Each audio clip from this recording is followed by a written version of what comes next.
स्वागत है हमारे इस वीडियो में। आज के वीडियो में हम लोगों को पढ़ना है टेंस पढ़ना। तो बने रहिए हमारे साथ और जो है नोट्स को बनाते रहिए। तो हम लोगों को क्या पढ़ना है, टेंस पढ़ना है। तो आप लोग हेडिंग डाल दीजिए टेंस। क्या हेडिंग डालना है, टेंस डाल दीजिए।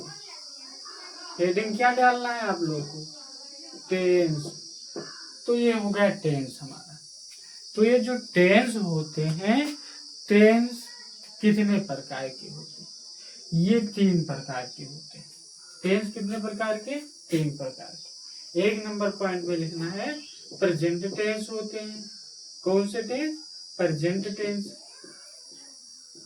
ठीक। दूसरे नंबर पॉइंट में लिखना है पास्ट टेंस। कौन सा टेंस होता है, पास्ट टेंस होता है। और तीसरे नंबर पॉइंट में लिख दीजिए फ्यूचर टेंस। कौन सा टेंस, फ्यूचर टेंस हो गया। यहां तक समझ में आया। क्या बताओगे आप लोग, अगर पूछा गया कि टेंस कितने प्रकार के होते हैं, तो आप लोग बता दीजिए टेंस जो होते हैं हमारे 3 प्रकार के होते हैं। ये तो हो गई टेंस की बात। अब हम लोग डाल देते हैं फर्स्ट नंबर पॉइंट वाला। क्या डाल दें, 1 नंबर पॉइंट में प्रेजेंट टेंस हेडिंग डाल देते हैं। क्या हेडिंग डाल दें, प्रेजेंट टेंस। तो अब ये बात आती है कि ये जो प्रेजेंट टेंस होते हैं, प्रेजेंट टेंस कितने प्रकार के होते हैं। तो यहाँ पर ऐसे 1 नंबर पॉइंट में हेडिंग डाल दीजिए ऐसे। तो एक होता है 4 प्रकार के होते हैं। जो प्रेजेंट टेंस होते हैं वो कितने प्रकार के होते हैं, 4 प्रकार के होते हैं। अब देखिए यहाँ पर समझते रहिए। 1 नंबर पॉइंट में प्रेजेंट इंडेफिनिट टेंस। कौन सा, प्रेजेंट इंडेफिनिट टेंस हो गया। ठीक। कौन सा टेंस होता है, प्रेजेंट इंडेफिनिट टेंस। फिर दूसरे नंबर पॉइंट में आप लोग हेडिंग डालिए, कौन सा टेंस डालना है, प्रेजेंट कंटिन्यूअस टेंस डालना है। प्रेजेंट CONTINUOUS कंटिन्यूअस टेंस हो गया हम लोगों का। ये क्या हो गया, प्रेजेंट कंटिन्यूअस टेंस हो गया। फिर उसके बाद में 3 नंबर पॉइंट में प्रेजेंट परफेक्ट टेंस होता है। कौन सा tense, present PERFECT perfect tense हो गया हम लोगों का। फिर उसके बाद में 4 नंबर पॉइंट में आप लोग हेडिंग डाल दीजिए present perfect continuous tense. Perfect CONTINUOUS continuous tense हो गया। ठीक। ये हो गया हम लोगों का प्रेजेंट टेंस। अगर पूछा गया प्रेजेंट टेंस कितने प्रकार के होते हैं, तो आप लोग बता दीजिए प्रेजेंट टेंस 4 प्रकार के होते हैं। एक क्या होता है, प्रेजेंट इंडेफिनिट टेंस। दूसरा प्रेजेंट कंटिन्यूअस टेंस हो गया हमारा। और तीसरा हो गया प्रेजेंट परफेक्ट टेंस। और 4 नंबर पॉइंट में हुआ प्रेजेंट परफेक्ट कंटिन्यूअस टेंस। ये कंफर्म हुआ। अब हम लोग 1 नंबर पॉइंट वाला पहले हेडिंग डाल देते हैं। क्या हेडिंग डाल दें, प्रेजेंट इंडेफिनिट टेंस हेडिंग डाल दें। कौन सा पढ़ लें हम लोग, प्रेजेंट इंडेफिनिट टेंस पढ़ें। हम लोग पढ़ने जा रहे हैं प्रेजेंट INDEFINIT इंडेफिनिट टेंस होगा। ठीक। ये वाला पॉइंट हम लोग भैया अब पढ़ेंगे। कौन सा टेंस पढ़ेंगे, प्रेजेंट इंडेफिनिट टेंस पढ़ेंगे। कौन सा, प्रेजेंट इंडेफिनिट टेंस। अब आप लोग क्या करिए, यहाँ पर ऐसे हेडिंग डाल दीजिए का पहचान। का हेडिंग डालना है, पहचान। तो पहचान में क्या होता है, पहचान में ऐसे लिख दीजिए जिन वाक्यों के अंत में क्या है, ता है। जैसे वह खाना खाता है, तो आखिरी में बताओ का आया, ता है आया। ठीक। ये कंफर्म हुआ। ते है, क्या हो गया, ते है। जैसे वे घर जाते हैं, तो लास्ट में ते है आया ना। तो अगर ये सब जो है शब्द लास्ट में आ रहे हैं, तो आप लोग समझ जाइए, चुटकियों में समझ जाइए कि ये कौन सा टेंस का वाक्य है, प्रेजेंट इंडेफिनिट टेंस का। और क्या आखिर में आए, ती है, फिर उसके बाद में ता हूं, ठीक। आदि शब्द आते हैं, आदि लगा दो ऐसे, आदि शब्द आते हैं, क्या कहलाते हैं? प्रेजेंट INDEFINIT इंडेफिनिट टेंस कहलाते हैं, ठीक। ये कन्फर्म हुआ। जैसे राम खाना खाता है, तो राम खाना खाता है, तो आखिरी में कौन सा शब्द आया? ता है, तो वो कौन सा टेंस हो जाएगा? प्रेजेंट इंडेफिनिट टेंस हो जाएगा हमारा, ठीक है। अगर आखिरी में कोई भी वाक्य बोल रहे हैं आप, तो आखिर में ता है शब्द आ गया, तो आप लोग समझ जाइए वो हमारा प्रेजेंट इंडेफिनिट टेंस हो जाएगा, ठीक है। फिर अब क्या करना है हम लोगों का, इसका जो स्ट्रक्चर होता है, इसका सूत्र भी लिख लें, ठीक। तो 1 नंबर पॉइंट में जो अफर्मेटिव होता है, अफर्मेटिव में इसका सूत्र होता है सब्जेक्ट प्लस वर्ब की फर्स्ट फॉर्म और फिर प्लस यस यस फिर प्लस ऑब्जेक्ट हो गया, ठीक है। एक इसका सूत्र होता है अफर्मेटिव का सूत्र होता है। और एक बात यहाँ पर ध्यान से देंगे, अगर हमारा जो करता है, कर्ता बहुवचन है, तो वहां पर यस यस नहीं लगेगा, केवल वर्ब की फर्स्ट अवस्था, मतलब क्रिया की पहली अवस्था लगेगी, और यस यस का प्रयोग नहीं करेंगे। और अगर हमारा कर्ता एक वचन है, तो वहां पर यस यस लगाएंगे। यहाँ तक समझ में आया? एक वचन में क्या लगाएंगे? यस यस, और बहुवचन में केवल वर्ब की फर्स्ट अवस्था लगा देंगे। कंफर्म हुआ? अब ये तो हो गया अफर्मेटिव की बात। अब हम लोग पढ़ते हैं निगेटिव में। तो निगेटिव में क्या होता है, इसमें सूत्र इसका होता है सब्जेक्ट फिर प्लस डू डज फिर प्लस नॉट फिर वर्ब की फर्स्ट फॉर्म फिर प्लस ऑब्जेक्ट होता। यहाँ तक समझ में आया? अगर हम लोगों का कर्ता बहुवचन है, तो वहां पर आप लोग डू लगा दीजिए, और अगर कर्ता एक वचन है, तो वहां पर क्या कर दीजिए?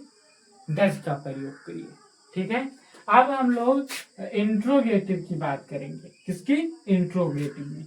तो इंट्रोगेटिव में क्या करते हैं, डू और डज को बाहर कर देते हैं हम लोग। क्या करेंगे? डू डज को बाहर कर देंगे, और जो सब्जेक्ट हो गया, तो सब्जेक्ट को यहाँ पर डू डज के बाद में लगा देते हैं, इस प्रकार से ऐसे। फिर उसके बाद में यहाँ पर वर्ब की फर्स्ट फॉर्म हो जाएगी, फिर प्लस ऑब्जेक्ट हो जाएगा। कंफर्म हुआ यहाँ तक? यहाँ पर और एक बात, यहाँ पर क्वेश्चन मार्क का हम लोगों का ध्यान देना है। अगर फुल स्टॉप क्वेश्चन मार्क वाक्य के अंत में नहीं लगा रहे हैं, तो आपका जो वाक्य जो है गलत हो जाएगा। ध्यान देंगे क्वेश्चन मार्क का, ठीक है। फिर अब हम लोग पढ़ेंगे इंट्रोगेटिव निगेटिव की बात करते हैं। तो इंट्रोगेटिव निगेटिव में डू डज हो जाएगा, फिर प्लस सब्जेक्ट हो जाएगा। क्या होगा? सब्जेक्ट। फिर उसके बाद नॉट लगा दो सब्जेक्ट के बाद में, फिर वर्ब की फर्स्ट फॉर्म फिर प्लस ऑब्जेक्ट होगा। ये कंफर्म हुआ आप लोगों को? अब क्या करना है, अब हम लोग क्या पढ़ेंगे, यहाँ पर एक होता है एक वचन कर्ता और एक होता है बहुवचन कर्ता। और एक बात, अगर ही है, ही मतलब क्या होता है? वह होता है, और ये पुरुष के लिए लगाया जाता है। किसके लिए ही का प्रयोग किया जाता है? पुरुष के लिए। जैसे वह घर जाता है, तो वहां पर ही का प्रयोग करेंगे, और एक होता है सी। क्या होता है? सी। तो सी का मतलब भी वह होता है, ये स्त्री के लिए लगाया जाता है। जैसे वह घर जाता है, वह घर जाती है, तो वह घर जाता है, तो ये क्या संकेत कर रहा है? लड़का पुरुष जा रहा है, तो वहां पर ही लगाएंगे। अगर वह घर जाती है, तो ये क्या संकेत कर रहा है? स्त्री जा रही है, तो इससे क्या वहां पर वह का इंग्लिश क्या हो जाएगा? सी हो जाएगा। ये कंफर्म हुआ? फिर उसके बाद में इट हो गया, और किसी का नाम हो गया, तो इसमें ये हम लोग मानते हैं एक वचन करता है। क्या मानेंगे? एक वचन। और एक वचन कर्ता में हम लोग यस ऑब्लिक यस लगाते हैं। क्या लगाते हैं? Yes oblique yes. किसमें लगाएंगे? अफर्मेटिव में। किसमें लगाएंगे? अफर्मेटिव में। अफर्मेटिव में यस ऑब्लिक यस लगा देंगे। यस का अब बात करते हैं कि यस कहाँ लगेगा और ईएस कहाँ लगेगा, इसके बारे में हम लोग टोटल अध्ययन करेंगे। ठीक है। अब देखो, अगर एक वचन करता है, जैसे वह खाना खाता है, यहाँ पर समझ लीजिए, जैसे एक वचन करता है वह खाना खाता है, खाना खाता है, ठीक, वह खाना खाता है, तो वह की अंग्रेजी ही हो जाएगा, मतलब पुरुष खा रहा है तो वह का अंग्रेजी ही हो गया और खाता का ईट हो गया। ठीक। अब आखिरी में वर्ब, लास्ट में कौन सा अक्षर है? टी आया, तो टी बताइए आप लोग, स्वर है कि व्यंजन? यानी कि टी जो है हमारा व्यंजन है। तो अगर एक वचन में व्यंजन वर्ब के लास्ट वाला शब्द होता है तो वहां पर हम लोग यस का प्रयोग करेंगे। ईट्स हो जाएगा और द फूड हो जाएगा। कंफर्म हुआ? और यहाँ पर जैसे वह घर जाता है, लिख दो वह घर जाती है, तो आप लोग बताइए वह एक वचन करता है कि बहुवचन करता है? हमने अभी आपको बताया कि ये सब क्या होते हैं, एक वचन करता होते हैं। तो वह घर जाती है, तो वह की इंग्लिश जाती है, स्त्री जा रही है, तो यहाँ पर सी लगा देंगे। क्या लगाएंगे? सी। और यहाँ जाति का अंग्रेजी का होगा गो, और गो हो गया, लास्ट का अक्षर वो आया, तो वो का मतलब होता है ये हमारा स्वर है। तो अगर वर्ब स्वर होता है तो वहां पर हम लोग लगा देंगे ईएस लगा देंगे। क्या लगाएंगे? ईएस। फिर गोज हो गया टू हाउस। ये कंफर्म हुआ हमारा। आप लोगों का ये कंफर्म हो गया ना कि यस का प्रयोग कहाँ करेंगे और यस का प्रयोग कहाँ पर करेंगे। तो यस जो होता है एक वचन में वर्ब के आखिरी वाला अक्षर अगर व्यंजन रहा है तो हुआ यस लगा दो आप लोग, और अगर एक वचन में वर्ब का लास्ट वाला अक्षर स्वर हो तो वहां पर क्या लगा दो? ईएस लगा दो। ये कंफर्म हो गया ना। अब हम बात करते हैं, ये तो एक वचन की बात हो गई। अब हम लोग बात करेंगे किसके बारे में? बहुवचन के बारे में बात करेंगे। किसके बारे में बात करेंगे? बहुवचन के बारे में। अब बहुवचन हमारा क्या होता है इसके बारे में टोटली हम लोग अध्ययन करेंगे। तो बने रहिए आप लोग हमारे साथ और इसको नोट करते रहिए। क्या कीजिए? नोट करते रहिए, इसको साथ में लिखते चलिए, कॉपी पेन ले लीजिए और उसको लिखते चलिए। अब हम आएंगे बहुवचन की बात करेंगे। बहुवचन, ठीक, ये तो होगा बहुवचन। तो बहुवचन क्या होता है? आई हो गया, या इस प्रकार से लिख दो, आई, बी हो गया, यू हो गया और दे हो गया। ठीक, ये सब मान लो कि ये बहुवचन कौन सा करता है? बहुवचन करता है। कौन कौन सा? आई, बी, यू, दे। तो अगर हमारा बहुवचन है, आई का मतलब बता दीजिए मैं, बी का मतलब हम, यू का मतलब तुम, दे का मतलब वह होते। ठीक, तो ये अगर करता हो, करता आई बी यू दो दे हो तो वहां पर यस ऑब्लिक यस का प्रयोग नहीं करेंगे अफर्मेटिव में। किसमें? अफर्मेटिव में नहीं लगाएंगे। समझ में आया?